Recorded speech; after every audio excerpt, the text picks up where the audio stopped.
श्री राम जी से हनुमान जी का प्रथम मिलन। श्री राम जी आगे चले और एक पर्वत के निकट पहुंचे। वहां मंत्रियों से सुग्रीव रहता था। उसने अतुलित बल की सीमा वाले श्री राम जी को आते देखा। उसने अत्यंत भयभीत होकर कहा, हे हनुमान, सुनो, ये दोनों पुरुष बल और शोभा की खान है। तुम ब्रह्मचारी रूप से जाकर देखो और मन में उनके विषय में सत्य जानकर मुझे संकेत द्वारा समझाकर कहना। यदि बाली ने इन्हें भेजा हो तो इनका मन मैला होगा। मैं तुरंत भागूं और इस पर्वत को छोड़ दूं। तब ब्राह्मण का वेश धारण किया हनुमान जी वहां गए और सिर झुकाकर इस प्रकार पूछा, हे वीर, तुम सावले और गोरे बरन के कौन हो, जो क्षत्रिय वेश में इस वन में फिर रहे हो? ये पृथ्वी कठोर है, तुम्हारे चरण कोमल हैं। हे स्वामी, तुम किस कारण से इस वन में विचर रहे हो? मृदुल, मनोहर और सुंदर शरीर से तुम इस वन में दुस्साह वायु को सह रहे हो। तो ब्रह्मा, विष्णु और महादेव में तुम कौन हो? अथवा क्या तुम दोनों नर और नारायण रूप हो? अथवा तुम जगत के कारण और आवागमन से मुक्ति देने वाले, अथवा पृथ्वी का भार उतारने वाले, या अखिल ब्रह्मांड के स्वामी कौन हो, जो मनुष्य रूप में अवतार लिए हो? श्री राम जी ने कहा, हम अयोध्या नरेश दशरथ के पुत्र और पिता की आज्ञा मानकर वन में आए हैं। हम दोनों भाइयों का नाम राम और लक्ष्मण है। हमारे साथ एक सुंदर सुकुमारी सुहावनी स्त्री थी।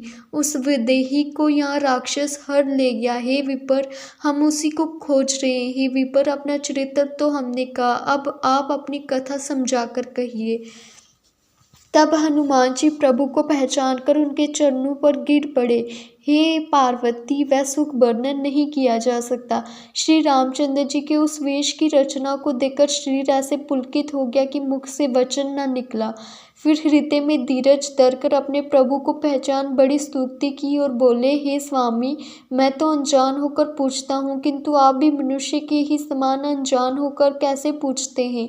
अब तो मैं आपकी माया के वश से भूल गया, जिससे आप प्रभु को नहीं पहचान सका। एक तो जाति का मैं बंदर हूँ, दूसरा मोह और अज्ञान के वश हूँ। उस पर भी हे दीन बंधु भगवान, आपने भी मुझे विसार दिया था। हे नाथ, यदि मुझ में बहुत से अवगुण है, तदि प्रभु अपने सेवक को नहीं भूलते। हे नाथ, ये सभी जीव जो आपकी माया मोह में ग्रसित हैं, वह आप ही की कृपा से निस्तार पा सकते हैं।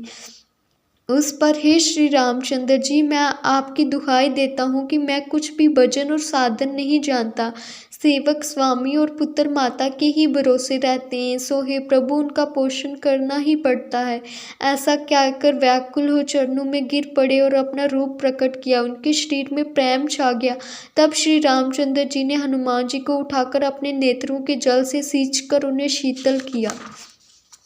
फिर बोले, हे हनुमान, सुनो, तुम्हारा दूसरा कुछ भाव ना समझो। तुम मुझे लक्ष्मण से दूने प्रिय हो। मैं समदर्शी हूँ, किंतु सेवक अन्यन गति होने के कारण मुझे प्रिय होता है। सो हे हनुमान, वह अन्यन सेवक है कि जिसकी बुद्धि कभी चलायमान नहीं होती और जो ये समझता हो कि मैं चराचर का सेवक हूँ और इन समस्त रूप राशियों से भगवान का ही वास है। जब हनुमान को ज्ञात हुआ कि प्रभु मेरे बिल्कुल ही अनुकूल है, तब वह बोले, हे नाथ, इस पर्वत पर वानरों का राजा सुग्रीव रहता है, जो आपका सेवक है। हे नाथ, आप उससे मित्रता करके उससे दीन जानकर निर्भय कर दीजिए। तब वह अपनी इस सेना के करोड़ों बंदरों को भेजकर जहाँ तहाँ से सीता जी को खोज करेगा। इस प्रकार सारी कथा समझाकर हनुमान जी ने राम लक्ष्मण दोनों भाइयों को अपनी पीठ पर चढ़ाकर ले गए। जब सुग्रीव ने श्री रामचंद्र जी को देखा तो अपने जन्म को अत्यंत धन्य माना। तब दौड़कर सादर प्रणाम किया और लक्ष्मण सहित श्री राम जी से गले मिले। सुग्रीव विचार करने लगे कि क्या ये मुझ बानर से मित्रता करेंगे। तब श्री हनुमान जी ने दोनों ओर की कथा कह सुनाई और उन्होंने अग्नि को साक्षी मानकर मित्रता स्थापित की। जब ऐसी अभेद प्रीति होगी, तब लक्ष्मण ने श्री रामचंद्र जी का सब चरित्र सुग्रीव से कहा। उस पर सुग्रीव ने अपने नेत्रों में जल भरकर कहा, हे नाथ, मिथिलेश कुमारी जरूर मिलेगी। एक समय मैं अपने मंत्रियों से यहाँ बैठा विचार कर रहा था, तो मैंने आकाश मार्ग से किसी स्त्री को जाते हुए देखा, जो परवश होने के कारण बहुत व्याकुल थी। वह स्त्री हाँ राम कहकर बहुत विलाप करती जा रही थी। उसने हमारी ओर देखा, अपना वस्त्र डाल दिया था। उस वस्त्र को श्री रामचंद्र जी ने सुग्रीव से मांगकर हृदय से लगा बड़ा सोच किया।